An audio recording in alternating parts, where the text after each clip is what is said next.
Hey everybody, it's Kim. I was asked previously to show you how to use the Tattler lids. These are reusable lids that you could purchase.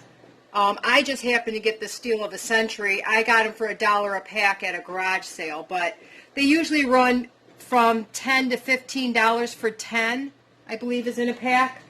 And let me just double check that. They look like this. Okay, they're reusable lids. I think there's 12 in a pack. I apologize. Enough to do one case of jars. I think there's a couple other brands, but I have used this one for quite a few years, and I'm really happy with it. So this is the one I'm going to show you today versus the regular canning lids such as Ball, Kerr, Walmart brand, whatever. The first thing you have to do with these lids is they must be put in water, and they must be brought to just under a boil. The big difference with these new ones, you're not supposed to have to boil them, but I do briefly put them in the water before I use them just to soften them a tad and make sure they're sterile so that, there's nothing nasty on them. Now, I'm going to put these on the boil and I'll be right back. Okay, I'm not going to show you the whole process of peeling tomatoes, but I do have these peeled and chopped.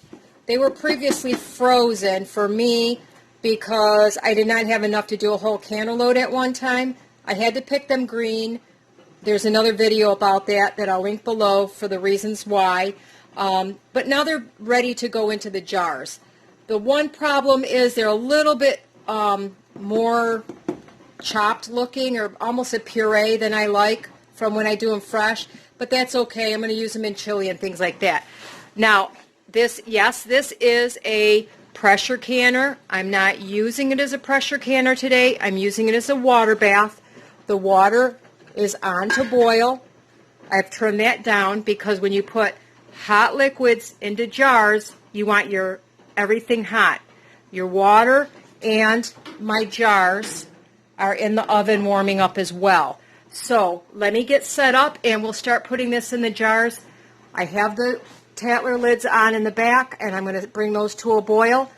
In the meantime, we'll get those put into jars. Okay, the first thing when doing tomatoes is you're going to need to get either some citric acid or some lemon juice. Most modern tomatoes do not have enough acidity to be safe unless you pressure can them. And because I'm doing my water bath, I'd rather be safe than sorry. And I know for a fact some of mine are low acid varieties. So you just need, which this is a half a teaspoon, but I need a 1/4 teaspoon per jar.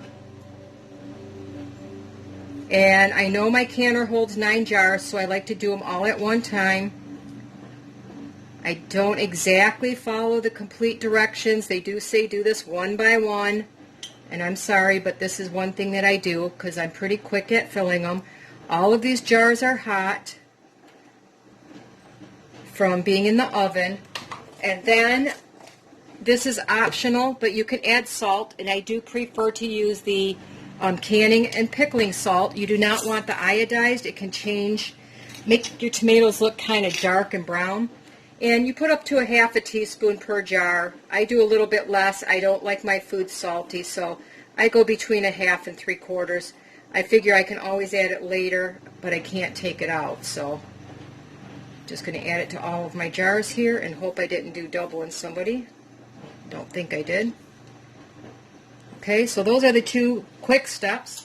Now I'm going to add my tomatoes to the jars to within a half an inch of the top. You want what they call a generous ½ inch. Okay, this is done in the typical manner.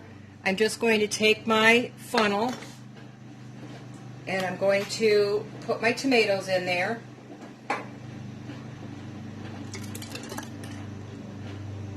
I get close to where I need them to be, and then I will measure them and top them all off. But after you've been doing it for a while, you're pretty good about judging where your tomatoes need to be. That's a little low, but again, too low is better than too full. You want the proper headspace because that allows the proper vacuum in your product. And especially when you're using the Tattler lids, excuse me, you want to be really precise with your head spaces. At least that's what I have found. These can be used in the same manner for pressure canning. There's just a couple extra steps to do. When I get there, I will show you. Basically, you have to work fast once you take them out of your canner. So we're going to just fill these up real quick. Once I get these filled, I'll be right back. Okay, my jars are full. Now this is from quilting. Excuse me, I'm having trouble with my voice today. This is from quilting, but anything that you can accurately measure a 1/2 inch, a 1/4 inch, and an inch on is what you need for your checking your jars, because those are your 3 most common head spaces. I've even taken a piece of plastic milk jug and measured up a 1/4 inch, and then a 1/2 inch and a 1 inch so that I can use them in a jar. This is just something that I can keep handy. So I want to check my jars. I want at least a 1/2 inch, and that is right exactly where I need it to be. That's a tiny bit low, but that's okay. This one can use some more. That's quite a bit low. This one's perfect. Okay, the rest of these are about perfect. That's the only one that I'm a bit low on. And I'm right down to the end of my tomatoes. Talk about measuring that perfectly.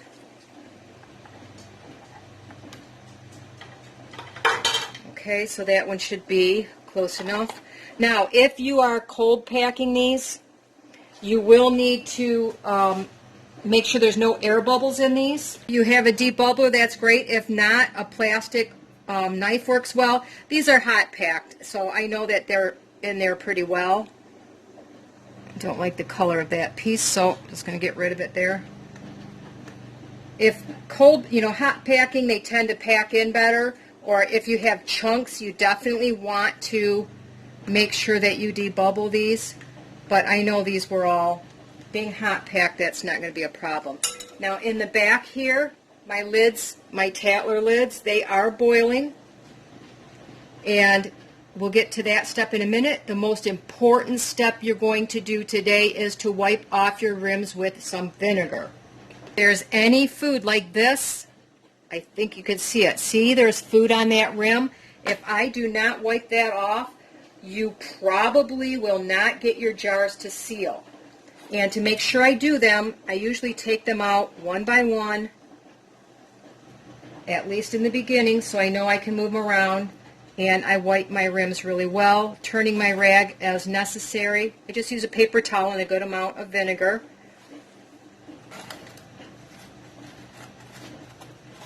Okay, now I know I can get all of my rims really well. And be careful, your jars are a little bit warm at this point. Not just from being in the oven, but from having the hot liquid put in there as well. So we're going to continue to wipe these off. I just got 2 left here. If there's any doubt that you have anything on these rims, do them a second time. This is so, so important. Okay? Okay, a pair of tongs would help me a lot in this step, but I don't have any, so I'm going to fish my lids out with a couple of forks, like so. And you just have to make sure these go onto your jar. That one has to be re-sterilized. You could touch them if necessary. They don't burn you because they are plastic. Let me get that other lid back in the boiling water. Okay, if your lid comes out in 2 pieces, that's okay. You can either put it on there and then put your lid, or you could put it back on your lid, whichever works best for you. So you can seat it as this as well. Either way, make sure that I prefer to do it this way, because that way I know it's on there really well.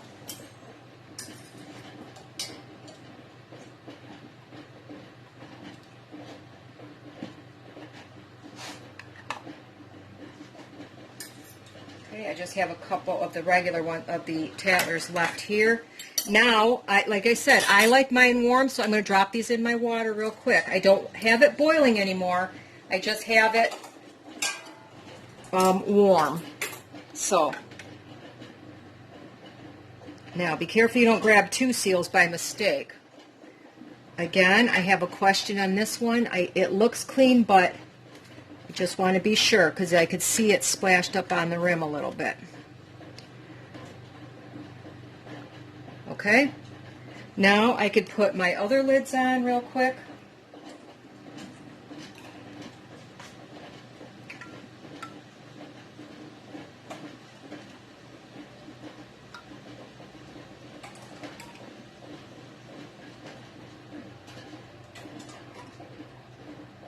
And I'm one short, so let me grab that real quick here. Thought I knew how to count today, but I don't. Again, I only put them in there briefly, basically to sterilize them and to make sure that, you know, there's no fingerprints or whatever. The big difference with these, they start out very similar. You want them finger tight. You just want to tighten it until you meet resistance. Okay? On the Tattler lids, you definitely do not want to over crank it. You want it just tight. I'm going to, even if you just have to put your finger in the middle to tighten it, you will not over tighten it because your jar is going to want to turn on you. Do not tighten these down. Your thought process is, I need these tight because of that ring under there. If you do that, they will not seal. They have to have enough space. They have to be loose enough that they're going to vent. And once you take them out of the water, we will tighten them down. And I'll show you that step. So again, I barely turn that on. Once again, you're just going to barely give it a snug. It's not even tight. It's just so that the lid won't come off. Unfortunately, I have some old rings here, and I have to start opening my new jars. Again, just snug. If in doubt, and you think you went too far, back it off. See, I went, and I backed it off quite a bit. This is completely loose. This is completely tight. You want it about halfway in between. If in doubt, loosen it up a little bit. I'm going to put these other jars in here. I can do these a little bit more snug, but I don't over tighten those as well. I think they're just a hair snugger than those, but not really, you know, a whole lot. And then I'm going to put these in my canner. I'm going to process them, and then I'll come back to show you the critical step on these next. I'm going to show you this. You see, this one, it looks like it's bubbling. It is. The first time I saw that, I kind of freaked out because I thought water was getting into my tomatoes and it was going to ruin them. It's the opposite. It's the air coming out of that jar to process properly, because my water's not back to a boil yet. But you could see on the Tattler lids, it's releasing some of that air that is in the jars. Okay, every one of them is slowly releasing that air. So don't think, oh my goodness, they're going to fill up with water. It's supposed to do that. So do not go back and over tighten them. Hey everybody, I wanted to show you, even if you've been using them for years, you could still end up with a mess like that. That was completely my fault. I heard a little pop in there, and the lid had come off of my jar, my Tattler lid. And I figured out what went wrong. Remember I told you some of my rings need to be replaced? Well, the ring itself, because I put it back on, the ring itself was faulty because of this rust around the edge. Completely my fault, but it is something you have to think about with the Tattlers. There is a learning curve. So if you're going to start using them, I personally would recommend doing 2 or 3 canning loads of just water. Put water in them, go through the process of sealing them. I'll show you what to do next as far as tightening the lid. Let them cool. Take the lid back off. You could start it cold then, put it in cold, redo it until you know kind of where the right feel is. If you hear that pop, you know something went wrong. Okay, as you see, I do not hide anything from you guys. So I want you to know that this stuff can happen. You might have a jar that, doesn't do what it's supposed to do, and that's okay. Yeah, you lose a little bit of tomatoes. Okay. Anyway, this is the Tattler lid. When you bring it out, you have two choices. This happens to be to take lids off, but I can use this to grip it, and now I want to turn it on as hard as I can. It's slipping, so I'm going to grab another hot pad.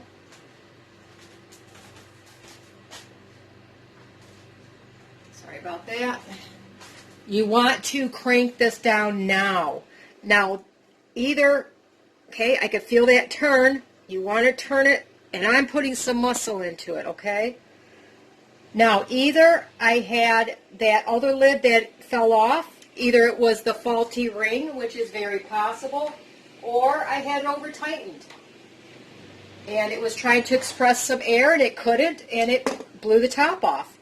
So with these, there is, like I mentioned, there is a learning curve. And you just have to practice with them and be prepared that, you know what, you may have an occasional jar. That's the first time in, let me think. I've used these Tattler lids for 4 years now, and that's the very first time I ever had a lid come off. So, don't think it's going to happen every single one. But again, like I mentioned, you don't want to, you might want to practice with them. Now, the other ones, they just come out like this. Do not tighten them. Leave them exactly as they are. You will hear the lids pop on these as they start to cool. The Tattler, it's difficult to tell. I'm going to tell you right now. Do not touch them for a full 24 hours. They have to get a good vacuum. You're not going to hear them pop. Sometimes you'll see a little dip in here, but after I let these cool down, I'm going to pause this for now. I'm going to come back tomorrow, and I'm going to show you after 24 hours how we check these to make sure they're sealed. These are easy. These you have to have patience, okay? So as you saw, I had a boo-boo. It happens. Don't worry about it. If you are, practice, like I said, canning water. That way you'll know where your lids need to go. And don't use old rings. I have terrible water here, and they are rusted. It's just a fact of life here.